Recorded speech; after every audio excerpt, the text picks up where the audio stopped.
पौराणिक कथाएं सिर्फ देवी देवताओं की कहानियां नहीं होती, है ना? वो असल में हमारे अंदर की भावनाओं का एक आईना होती हैं। तो आज हम एक ऐसी ही कहानी में गहरे उतरेंगे। एक ऐसी कहानी जहां ज्ञान, समृद्धि और पवित्रता ये तीनों आपस में टकराती हैं। ये कहानी है सरस्वती, लक्ष्मी और गंगा की। एक ऐसी कहानी जो हमें ईर्ष्या और क्रोध से लेकर सुलह तक के एक अद्भुत सफर पर ले जाती है।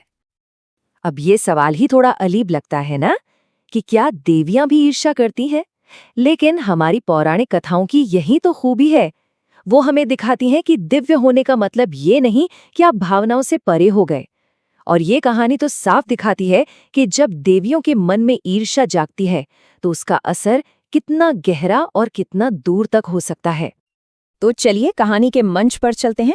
जगह है भगवान विष्णु का दिव्य दरबार और यहाँ तीन असाधारण शक्तियां एक साथ मौजूद हैं, सरस्वती, लक्ष्मी और गंगा। तीनों ही विष्णु को प्रिय हैं और तीनों ही ये मानती हैं कि उनका स्थान सबसे खास है, सबसे विशेष। बस यहीं से कहानी की शुरुआत होती है। जरा इन तीन व्यक्तित्वों को देखिए। एक तरफ है ज्ञान की देवी सरस्वती, जिनका स्वभाव तेज है, प्रखर है। दूसरी तरफ है समृद्धि की देवी लक्ष्मी, जो बिल्कुल शांत और स्थिर हैं। और फिर है पवित्रता का प्रतीक गंगा, जिनकी प्रकृति ही है बहते रहना। सोचिए, तीनों कितनी महान हैं, लेकिन तीनों का स्वभाव एक दूसरे से कितना कितना अलग है। और यही टकराव का बीज बो देता है। शुरुआत में सब कुछ शांत और संतुलित सा लगता है। हर देवी का ये मानना है कि विष्णु के लिए उनका होना सबसे ज्यादा जरूरी है। लेकिन सोचिए, जब हर कोई खुद को सबसे अहम मानने लगे तो टकराव के लिए जमीन तो तैयार हो ही जाती है ना? और इस दिव्य संतुलन में दरार पड़ती है जब ध्यान बंटने लगता है। देखिए, सरस्वती को पहले से ही ये महसूस होता था कि विष्णु का स्नेह लक्ष्मी पर कुछ ज्यादा ही है। लेकिन जब उन्होंने देखा कि अब तो गंगा भी विष्णु का ध्यान अपनी ओर खींच रही हैं, तो बस उनके सब्र का बांध टूट गया और एक छोटी सी चिंगारी ने ईर्ष्या की एक बहुत बड़ी आग भड़का दी। यहाँ पर हमें स्वभाव का वो टकराव साफ साफ दिखता है। एक तरफ सरस्वती का ज्ञान जो हर चीज को बहुत गहराई से परखता है, और दूसरी तरफ लक्ष्मी की शांत स्थिरता और गंगा का वो सहज प्रवाह। जब ये तीन अलग अलग ऊर्जाएं एक दूसरे से टकराईं तो दिव्य दरबार में तनाव बढ़ना तो तय ही था। और फिर वो पल आता है जब बरसों का दबा हुआ तनाव एक साथ फट पड़ता है। ये कहानी का वो मोड़ है जहां ज्ञान की देवी का क्रोध एक विनाशकारी शाप बनकर सामने आता है। जरा कल्पना कीजिए, जिस देवी के पास ज्ञान का सागर हो, वही क्रोध के एक छोटे से पल में अपना संतुलन खो बैठती हैं। उस एक पल ने ब्रह्मांड का संतुलन हमेशा हमेशा के लिए बदल दिया। उनका पहला निशाना बनी लक्ष्मी। सरस्वती ने उन्हें शाप दिया कि लोग तुम्हारी पूजा तो करेंगे धन के लिए, पर तुम्हें हमेशा लालच से भी जोड़ा जाएगा। ये एक बहुत ही गहरा प्रतीकात्मक शाप था। इसका असर हम आज भी देखते हैं, जहां समृद्धि को अक्सर भौतिकवाद और लालच का पर्याय मान लिया जाता है।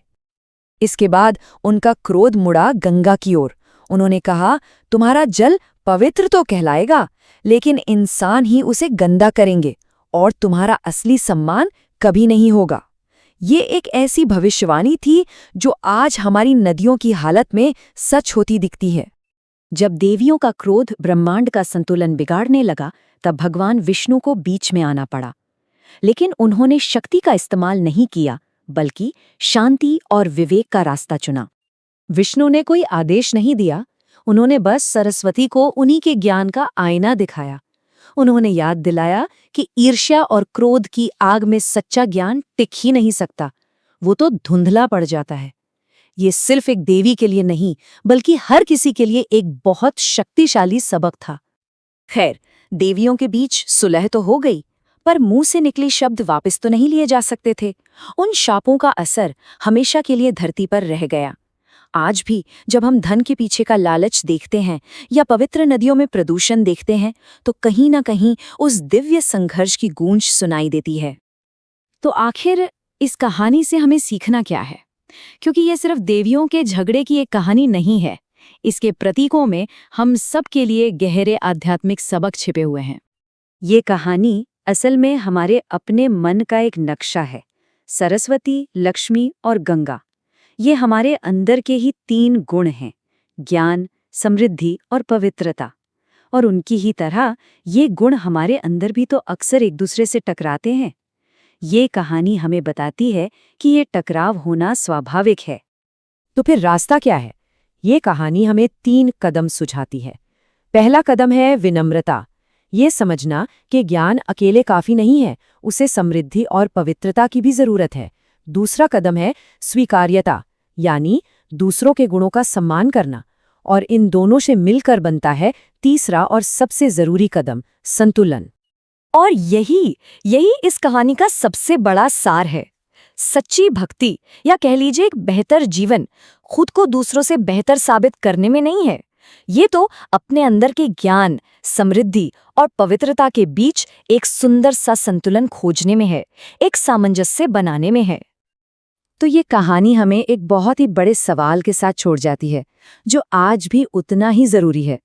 हम सब अपनी जिंदगी में ज्ञान, धन और पवित्रता के बीच वो सही संतुलन कैसे खोजें?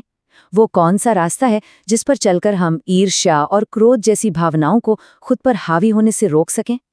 इसका जवाब शायद हम सभी को अपने अंदर ही खोजना होगा।